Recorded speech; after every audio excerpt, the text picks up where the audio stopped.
நிஷேஷம் அம்பரதரம் யதி பத்ரிகா ஸ்யாத் சப்தார்ணமி யதி பவேத்யம் அஷீபவித்ரி வக்தா சஹஸ்ரவதனஹ லிக்கேத ரங்கபதி பாதுகையோ பிரபாவஹ. ஸ்ரீ வேதாந்த தேசிகன் பாதுகா சஹஸ்ரத்தில் ராம மணிபாதுகையினுடைய பிரபாவத்தை பறக்க பேசுகிறார். 1000 ஸ்லோகங்களாலே ராம பாதுகா பிரபாவத்தையே அந்த சுவாமி சாதித்தார். அந்த ராம பாதுகையை தற்போது நாம் பஞ்சவடி ஸ்தலத்தில் சேவித்துக் கொண்டிருக்கிறோம். பாதுகைக்கே மூலவரும் இருக்கிறது, பாதுகைக்கே உற்சவரும் உள்ளார்கள். ராமனுடைய பாதுகைக்கே பெருமை அரசாண்டது, பரதனோடே கூட சென்றது. யாருக்கும் பெருமானுடைய திருவடி சுவடுகள் நம் தலையார தாங்க வேண்டும் என்கிற விருப்பம் இருக்கும்.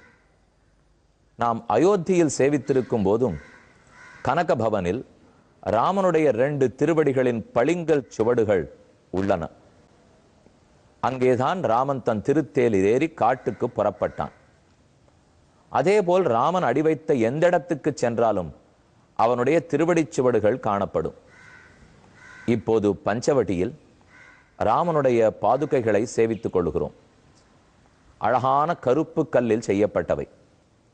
முன்புறம் பருத்தும் பின்புறம் சற்றே பருத்தும் நடுவில் இழைத்தும் இருக்குமாம் பாதுகைகள். எதனால் இப்படி? ராமனுடைய திருவடிகள் அவனுடைய கால் அணிகளில், அதாவது பாதுகையில் பதிகின்றன. நாம் எப்போது நடந்தாலும் முன்கால் அழுந்த பதியும், பின்காலும் அதே போல அழுந்த பதியும். ஆனால் நடு கால் குதிகால் உயர்ந்து தானே இருக்கும், அது யாருக்கும் கீழே பதியாது.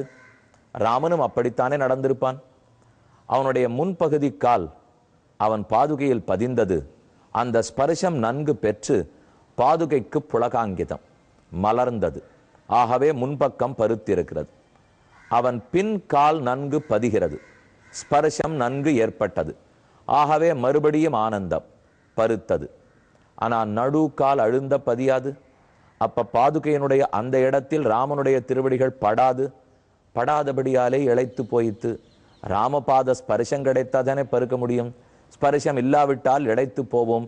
ஆகையால் தான் பாதுகை முன்புறமும் பின்புறமும் விரிந்து நடுவிலே சுருங்கி காணப்படும்.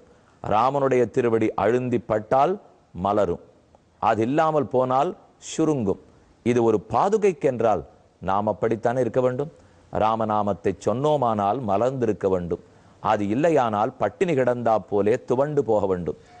ஏகாதசி பட்டினி அல்ல என்று ராமநாமத்தை சொல்லாமல் விடுகிறோமோ அன்றெனக்கவை பட்டினி நாளேன்னு ஆழ்வாருடைய போஷம்.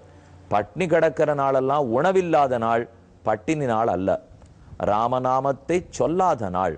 ஓவாதுரைக்கும் உரையுண்டே நமோ நாராயணாவென்னு ஓவாதுரைக்கும் உரையுண்டே நாவாயுளுண்டே ஏத்தும் பொழுதுண்டே ஆழ்வார் கூறுகிறார்.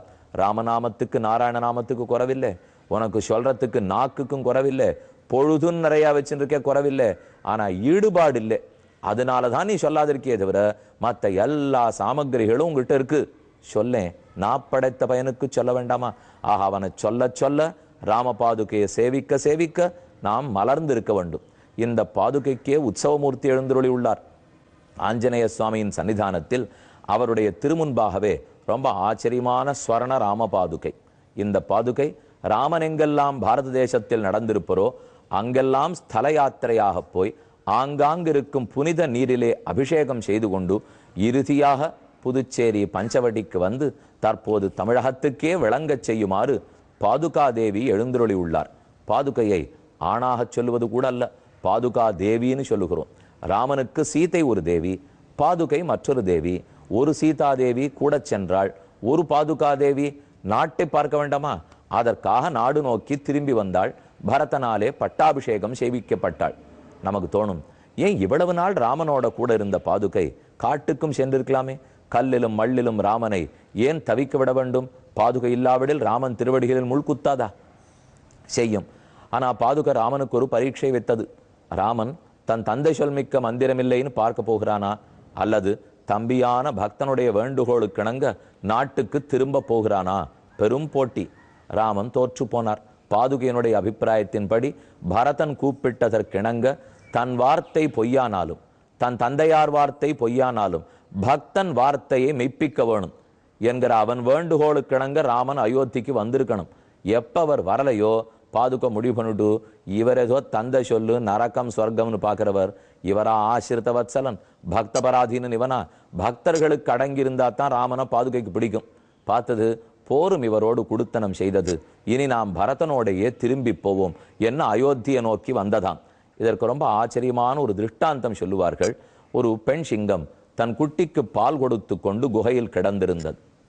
ஆண் சிங்கம் வெளியே போயிருந்தது. திரும்ப வந்தது. வந்தவுடன் வாயிலில் பெருத்த யானை கர்ஜித்தது. யானையினுடைய கர்ஜனையை கேட்டால் ஆண் சிங்கத்துக்கு பொறுக்காது. அது உடனே வாயிலை நோக்கி புறப்பட்டது. வாயிலிருந்து வெளியேறித்து யானையோடே சண்டையிடுவதற்கு போயிற்று. பெண் சிங்கம் தன் குட்டிக்கு பால் கொடுத்து கொண்டே குகையின் வாயிலளவுக்கு வந்தது. ஆண் சிங்கம் வெளியேறின பிற்பாடு தன் குட்டியை அணைத்து கொண்டு தன் குகைக்குள் வந்து படுத்தது. நான் என்ன திடீர்னு சிங்கக்குட்டி கதை சொல்றேன்னு பாக்குறீங்களா?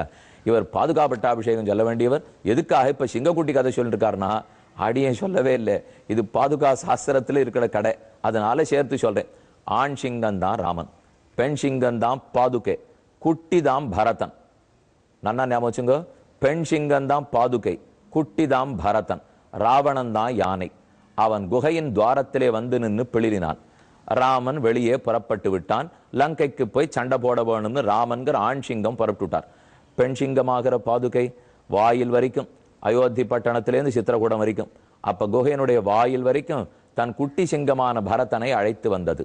ராமன் புறப்பட்டு போய்விட்டான்.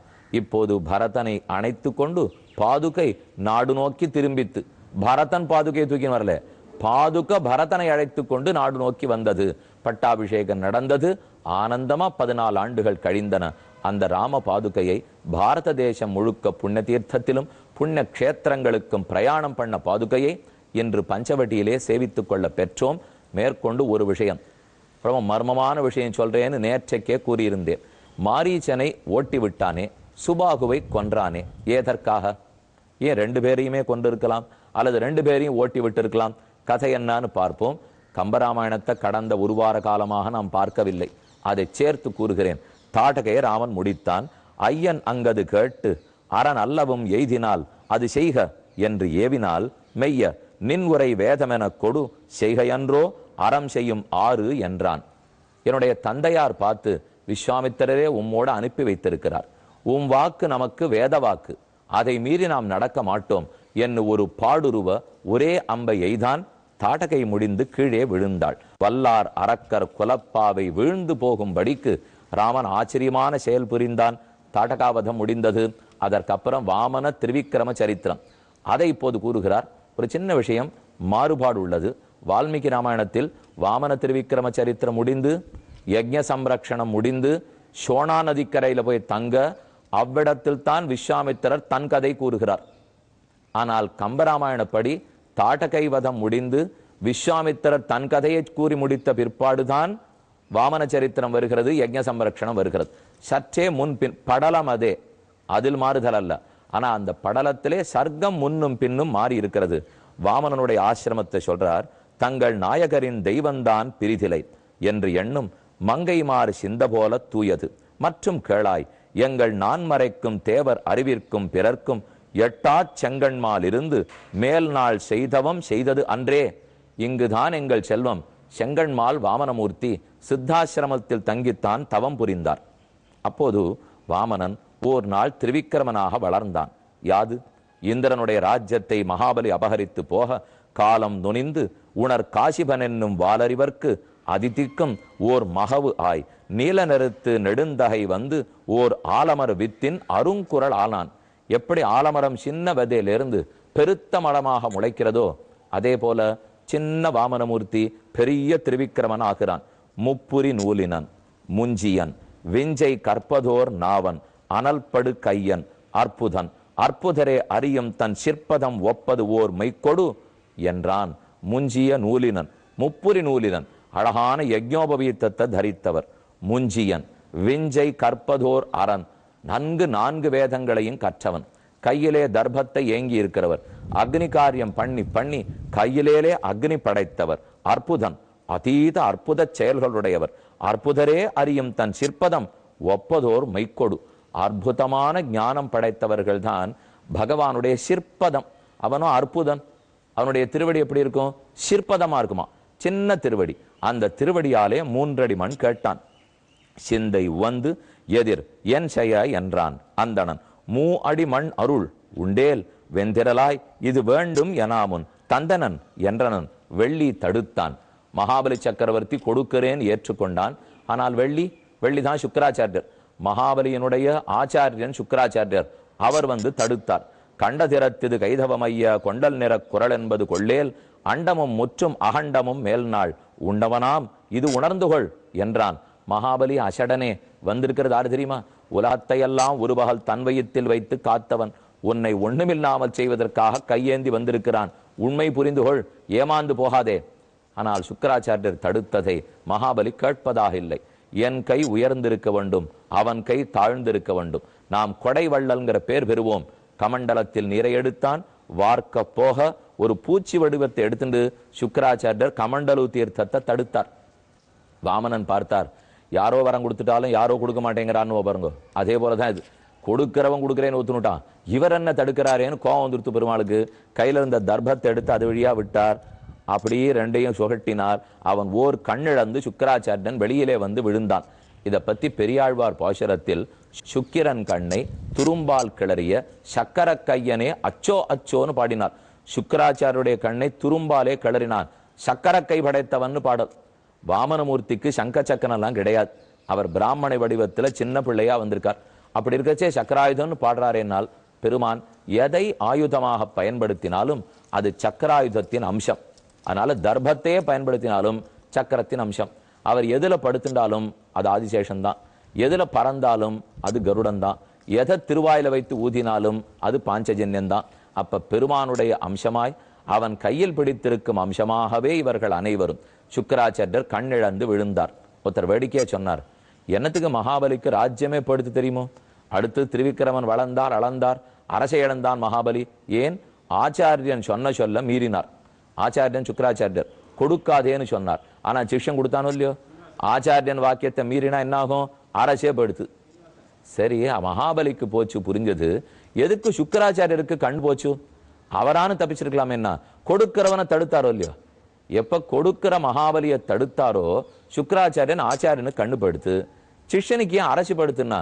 ஆச்சாரியன் கொடுக்காதேன்னு சொல்லச்சே கொடுத்தானோ இல்லையோ? அதை மீறினத்துக்காக கண் போயித்து.